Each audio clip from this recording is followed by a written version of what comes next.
ओम नमः शिवाय। शिव भक्तों, आपका स्वागत है हमारे चैनल भक्ति कथा संग्रह में। आज हम आपके सामने प्रस्तुत करने जा रहे हैं श्री शिव महापुराण से अंधक की कथा। एक बार अंधक से उसके भाइयों ने हंसी मजाक में कहा कि अब तुम्हारा राज्य से कोई प्रयोजन नहीं होना चाहिए। तुम्हारे पिता हिरण्याक्ष तो मूर्ख थे जो नेत्रहीन विकृत रूप वाले पुत्र को शिवजी से ग्रहण किया। तुम राज्य चलाने के योग्य कदापि नहीं हो। भला कहीं दूसरे व्यक्ति से उत्पन्न पुत्र भी राज्य का अधिकारी हो सकता है? राज्य तो हम करेंगे, तुम्हारा राज्य पर कोई अधिकार नहीं है। यह सुनकर अंधक बहुत दुखी हुआ और रात्रि में उठकर चुपके से जंगल में जाकर घोर तपस्या करने लगा। उसने देखा कि तपस्या से कोई फल प्राप्त नहीं हो रहा है, तो उसने अपने शरीर को अग्नि में जलाना चाहा। यह देखकर देवता डर गए और ब्रह्मा जी के पास चल गए। ब्रह्मा जी उसे वरदान देने आए।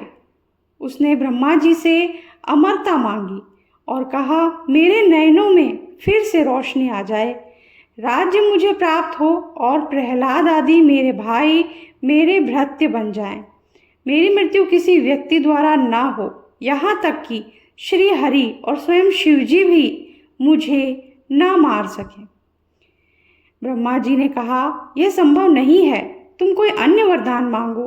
इस पर अंधक ने कहा, मैंने जो बातें कही हैं वे तो मुझे मिलें, परंतु शिवजी को छोड़कर मुझे कोई दूसरा ना मार सके। ब्रह्मा जी तथास्तु कहकर अंतर ध्यान हो गए। वे घर आ गया और अपना राज्य प्राप्त किया। प्रहलाद आदि सब भाई उसके भक्त हो गए। वह करोड़ों वर्षों तक राज्य करता रहा, परंतु बाद में वह कुसंगति में पड़ गया। उसने वेद मार्ग पर चलना छोड़ दिया। उसने पुत्रों, ब्राह्मणों और गुरु को भी त्याग दिया। एक बार वह मंदराचल पर जाकर महल बनवाकर उसमें विहार करने लगा। उसके मंत्रियों ने उसे सूचना दी कि एक जटाधारी साधु के पास एक सर्वांग सुंदर स्त्री है, उसे तुम ले आओ। परंतु उसे लाने के लिए वह स्वयं न जाकर अपने मंत्रियों को भेज दिया। तब उसके मंत्री जटाधारी शिवजी के पास पहुंचकर उनका मजाक उड़ाने लगे तथा उनकी पत्नी पार्वती को मांगने लगे। उनकी बात सुनकर शिवजी हंसकर बोले, मैं तो एक योगी महात्मा हूँ और सबका स्वामी हूँ तथा पाशुपत व्रत कर रहा हूँ। यह मेरी शक्ति सर्वसमर्थ है। उससे जाकर अपनी इच्छा प्रकट करो और जो चाहे वर मांग सकते हो। यह बात सुनकर उन्होंने सब बातों से अंधक को परिचित कराया। यह सुनकर राजा अंधक क्रोधित हो गया। इसके बाद अंधक क्रोध में भर गया और मदिरा पान करके सेना को साथ लेकर शिवजी से युद्ध करने हेतु चल पड़ा। शिवजी के गणों ने गुफा का मार्ग बना कर रखा था। शिवजी के गणों से मार खाता हुआ कामाग्नि से दग्ध होकर आगे को बढ़ता रहा। शिवजी के गणों ने अंधक को मारकर उसके सैनिकों को भगा दिया। उनमें बड़ा भारी युद्ध हुआ। जंगल के जानवर मांस चर्बी खाकर और खून पीकर आनंद करने लगे। शिवजी ने पार्वती से कहा, देखो इस संसार की कैसी अनोखी गति है। कभी कभी स्त्री के प्रसंग में अपनों से ही युद्ध करना पड़ जाता है। कहाँ तो मैं पशुपत व्रत करने यहाँ आया था, परंतु यहाँ से दूसरा व्रत करना पड़ रहा है। इससे तो दूसरे वन में चलना चाहिए। इतना कहकर भगवान शंकर दूसरे वन में तपस्या करने चले गए, परंतु पार्वती जी उसी वन में रह गई। वह शिवजी की प्रतीक्षा मंदराचल पर ही करती रही। वीरगण उनकी रक्षा करते रहे। उसी समय काम से पीड़ित होकर अंधक उस गुफा में प्रवेश कर गया। उसने 505 दिन तक बिना कुछ खाए पिए निरंतर युद्ध किया। उसने वीरक को घेर लिया। देवताओं की शक्तियां पार्वती जी की रक्षा करने लगी। देवताओं की शक्तियों ने रणभेरी बजाई। वीरक सचेत होकर युद्ध करने लगा। नारायणी, ब्राह्मी, गौरी, इंद्राणी और आदि देवियां अपने अस्त्र शस्त्रों से युद्ध करने लगी। 1000 वर्ष तक यह युद्ध चलता रहा। फिर भगवान शंकर भी वहां पर आ गए।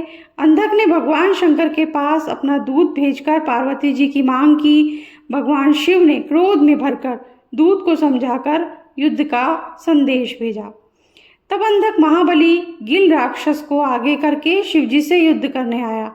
उसने गुफा पर वज्र से प्रहार करके पार्वती जी पर वज्र से प्रहार किया। उसकी सेना ने शंकर जी की गुफा को तोड़ डाला। इस पर भगवान भोले शंकर ने श्री हरि आदि देवताओं को बुलाकर अपने गुणों के साथ भयंकर युद्ध शुरू कर दिया। इस युद्ध में विधस नामक दैत्य ने ब्रह्मा, विष्णु, इंद्र, सूर्य, चंद्रमा आदि समस्त देवताओं को निगल कर पेट में भर लिया। केवल वीरक गण शेष रह गया। तब भगवान शिव जी ने सामदेव का गान किया। फिर सूर्य के समान अपने प्रकाशित शरीर से अट्टहास किया। इस बीच वह दैत्य नंदी को भी निगल गया। क्रोध में भरकर शिव जी ने अपने तीव्र बाणों से विध्वंस को मारकर सभी देवताओं को उसके पेट से बाहर निकाला। शुक्राचार्य मरे हुए दैत्यों को फिर से जीवित कर रहे थे। इस पर एक फल की तरह शिवजी शुक्राचार्य को निगल गए। इससे दैत्यों का बल क्षीण होता चला गया। देवताओं ने दैत्यों को मार मार कर व्याकुल कर दिया। अंधक को मार मार कर उसके शरीर को जर्जर बना दिया। मरते समय अंधक ने शिवजी की स्तुति की तो शिवजी ने प्रसन्न होकर उसे अपना गणपति बना दिया। अब भगवान शिव पार्वती के लेकर अपनी गुफा में चले गए। अगला है शुक्राचार्य की मुक्ति।